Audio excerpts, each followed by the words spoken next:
In the year 1000, a young man named William stood at the edge of his village, gazing out at the rolling hills and dense forests that stretched as far as the eye could see. Unlike the bustling cities of today, his world was a patchwork of small, isolated communities, each bound by ties of blood and loyalty. But William was different. He was free. He could sell his land, marry whom he chose, and make decisions without the approval of his family. This might sound strange to us, but in the 10th century, this was a reality. And it was all because of the Carolingian state, a powerful empire that kept the peace and allowed individuals like William to live and act independently. This might come as a shock, but it's a crucial piece of the puzzle that historians like Marc Bloch and Georges Duby uncovered. They revealed that the family structure we often take for granted today, where parents, children, and sometimes grandparents live together, wasn't always the norm. In the early Middle Ages, families were much smaller and more fluid. The idea of a tight-knit clan, where everyone had a role and depended on each other, was not as common as we might think. But why was this? To understand, we need to look back to the fall of the Roman Empire and the rise of the Carolingian state. The Roman Empire, with its vast territories and complex legal system, had a strong centralized government. When it fell, Europe was thrown into chaos. Tribes and kingdoms emerged, and the Carolingian state, led by figures like Charlemagne, tried to restore order. During this time, the state provided security and stability, which allowed individuals to live more freely. However, as the Carolingian state began to weaken, things changed. In the late 9th and 10th centuries, invasions by Vikings, Magyars, and Saracens shattered the peace. Villages were raided, and people had to find new ways to protect themselves. This is where kinship came into play. As the state's authority waned, people turned to their families for support and protection.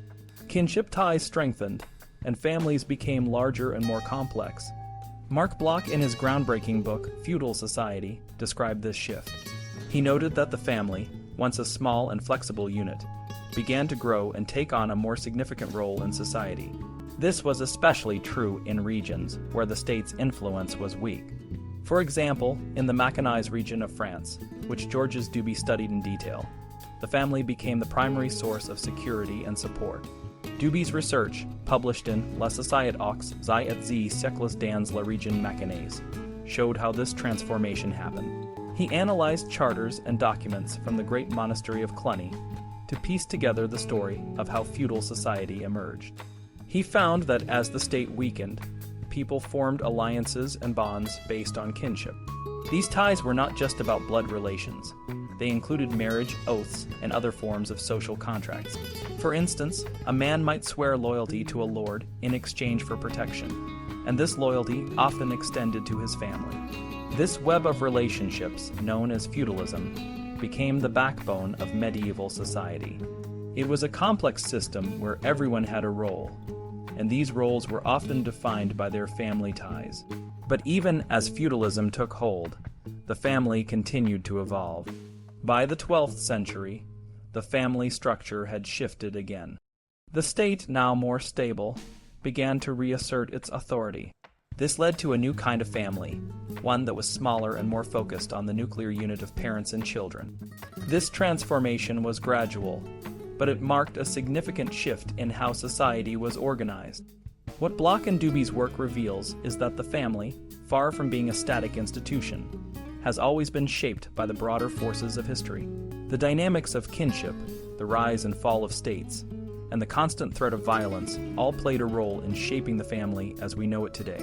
William, standing at the edge of his village, might not have realized it, but his freedom was a fleeting moment in a long and complex story. As the world around him changed, so did the family. And in the end, it was the interplay of these forces that created the society we live in today. Around the year 1000, the society in Europe went through a big change, but not because of outside invaders. Instead, it was the new knightly class that caused the upheaval. When the Carolingian Empire, which was a large and powerful state, fell apart, things got chaotic. People started to rely more on their families and close relatives for protection and support. This is what a historian named Marc Bloch had noticed, but another historian, Georges Duby, had a different take. Duby thought that families and feudal ties worked together. He saw that knights, who were like the warriors of the time, turned to their families for help. They formed tight family groups and used their power to make peasants live in villages. Duby believed that a knight could count on his family more than on his vassals or lord. This idea helped explain why some of Bloch's theories didn't quite make sense. Duby found lots of evidence of families becoming stronger and more organized. For example, in the early 11th century, close family members like parents and siblings started appearing together in legal documents. Later, more distant relatives began to show up too. Families started to claim property as a group, and they even had to pay their relatives if they sold land. They also started using family names and symbols, and they tried to keep their land together by making rules about inheritance. For instance, a woman's dowry, which was the property she brought to her marriage, was now controlled by her husband and his family. Donations to churches became smaller, and a main heir was chosen to inherit most of the family's land. Duby concluded that by the 11th century, knights were much more attached to their blood relatives than the nobles of the 10th century. This meant that the knightly class was made up of strong family groups, not just individual warriors. Duby saw this change happening around 1000 and becoming widespread between 1050 and 1075. He believed that families were the foundation of the knightly society. In Germany, a historian named Carl Schmid had a different but related idea. In 1957, Schmid wrote an important article about how early medieval families were different from the families of later times. He noticed that the noble families of the later Middle Ages were organized in a line from father to son, but the early medieval families were more like loose groups of relatives connected through both parents.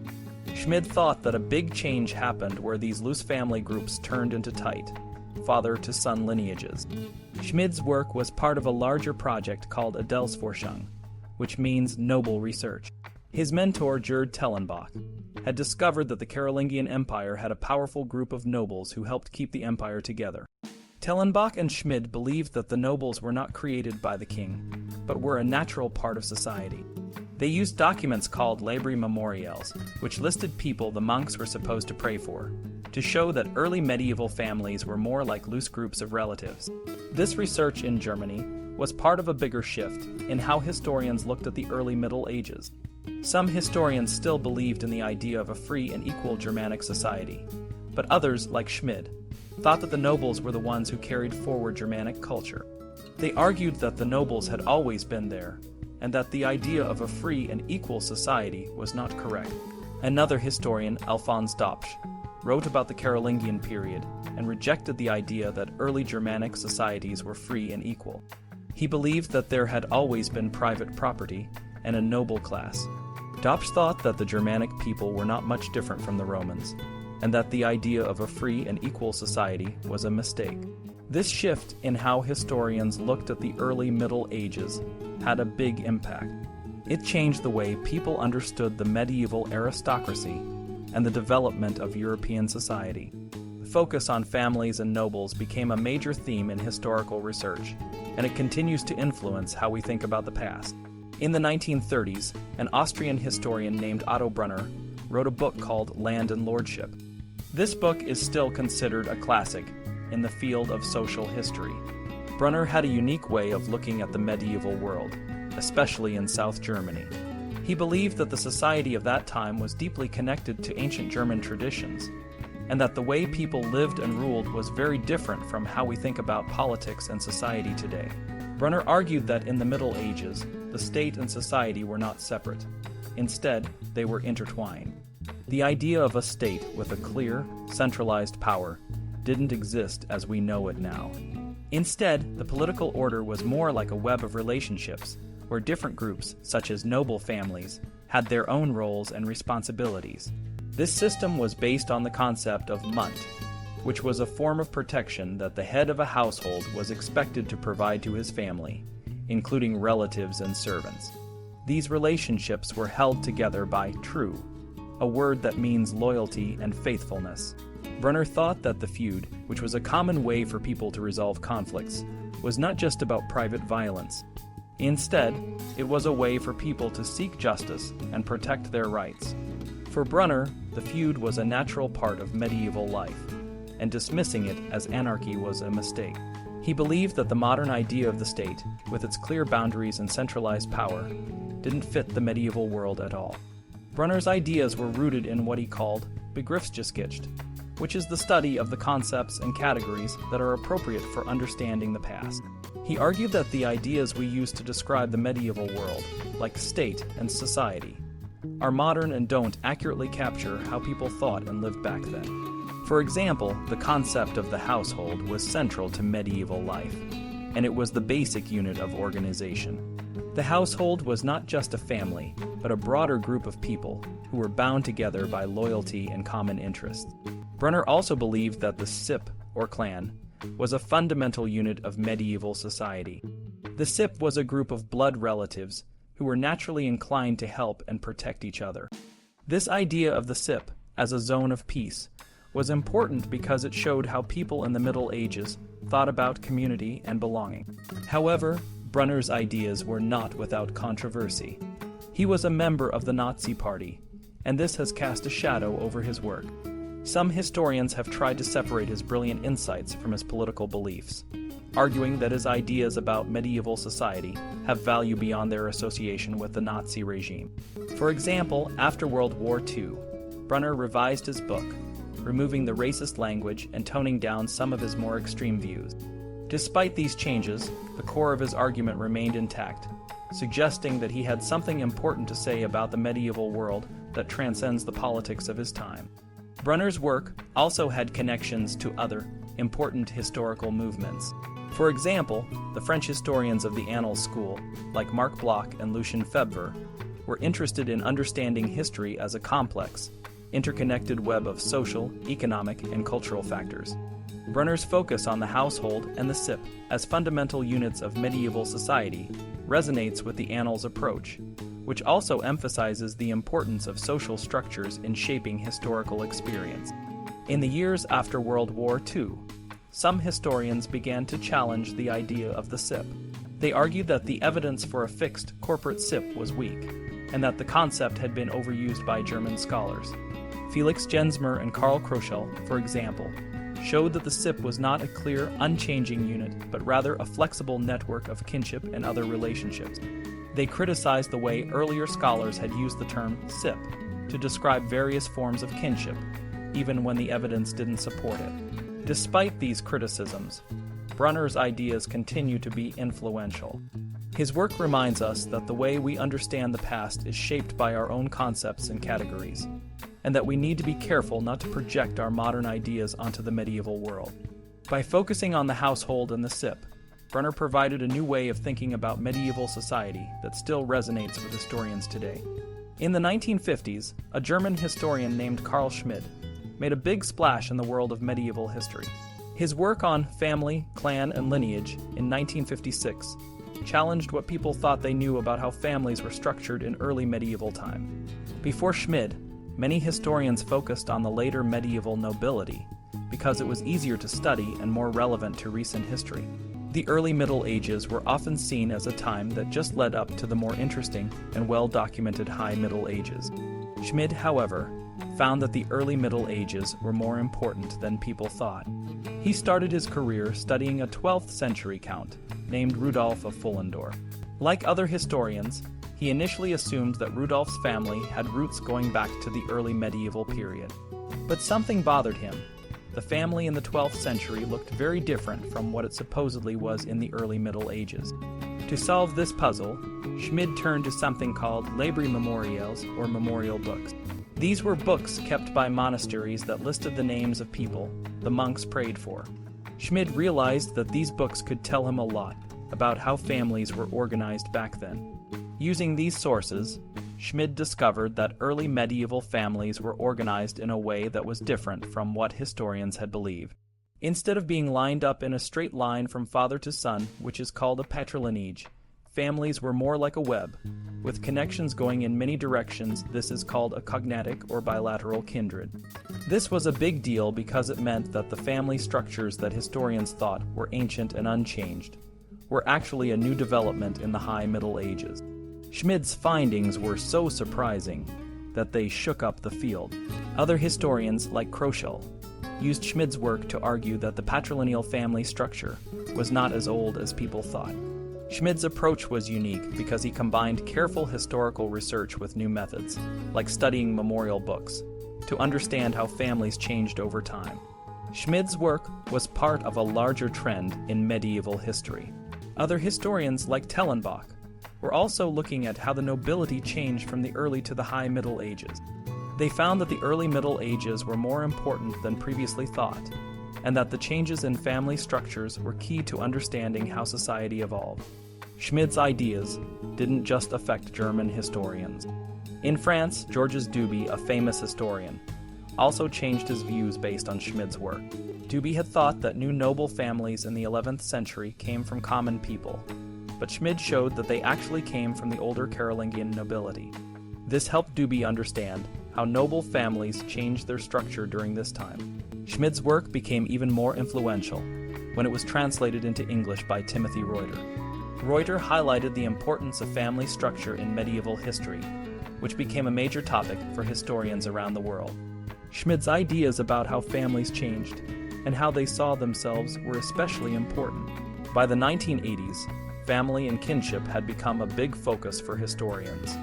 In 1974, Georges Duby and Jacques Le Goff organized a meeting where historians and anthropologists discussed family and kinship in the medieval West. This meeting showed that family structures were key to understanding how medieval society worked. In 1983, Jack Goody, an anthropologist, wrote a book that suggested the Christian Church had a big role in shaping family structures in Europe. His ideas, though controversial, sparked a lot of new research. One of the most important studies to come out of this was Regine Lejean's Family and Power in Early Medieval Europe in 1995. Lejean brought together the work of many historians, especially from Germany, to show how changes in family structures were linked to changes in royal power. She used ideas from anthropology to explain how family structures worked and how they influenced society. Lejean's book was a big deal because it showed how family structures could explain broader changes in medieval society. She argued that when kings were strong, noble families were more hierarchical, but when kings were weak, families were more fluid and horizontal. This helped historians understand how families and power were connected in the early Middle Ages. Throughout her book, Lejean emphasized that family structures were not just a part of medieval life, they were a key part of how society was organized. By studying these structures, historians could better understand how medieval society changed over time. As we wrap up our journey through the study of medieval kinship, it's clear that the way we understand family and its role in society has changed a lot over time. Back in the day, scholars like Jack Goody and Georges Duby saw kinship as a powerful force that shaped everything from how people got their land to how they chose their leaders. They believed that by understanding the rules of family and kinship, we could unlock the secrets of how medieval societies work. But as time went on, new thinkers like Stephen White and Anita Garrow-Jalabert started to question these big ideas. They found that families weren't as simple or uniform as people once thought. Instead of one big medieval family, White discovered a bunch of different family shapes and sizes. People used ideas of kinship in all sorts of ways, depending on what they needed at the moment. Maybe they'd talk about their dad's family when they wanted to claim a title, or they'd focus on their mom's side when they needed help fighting a battle. This new way of thinking about kinship was part of a bigger shift in how historians looked at the past. Instead of trying to find one big answer to how things worked, they started to dive deep into specific times and places. They looked at how people actually lived, thought, and acted. This meant that kinship became just one part of the story, alongside other important things like gender, friendship, and faith. Even as scholars took different approaches, one thing stayed the same. They mostly saw kinship as a human thing, separate from religion. They thought of it as a tool people used to get what they wanted, like power or property. But some historians, like Bernhard Jussen, started to question this idea. They wondered if we were missing something by not looking at how kinship and faith were connected in people's mind. Jussen and others pointed out that in medieval times, belonging to a family wasn't just about getting stuff. It was also about who you were and how you fit into the world. Kinship was about more than just human plans and strategies. It was tied up with spiritual beliefs and practices. For example, when people became godparents, they weren't just borrowing family terms. They were creating a new kind of family that had its own special meaning. So, as we look back at the study of medieval kinship, we see a story of big ideas and small details. We see how scholars have tried to understand the past by looking at families, and how those ideas have changed over time. We've learned that kinship was a complex, flexible thing that people used in different ways. And we've started to realize that to really understand medieval families, we need to look at the whole picture, how people thought, felt, and believed, not just what they did. This journey shows us that history is always changing. As we learn more and ask new questions, our understanding of the past evolves. The study of medieval kinship is a perfect example of how this works. It's a reminder that the more we explore, the more there is to discover.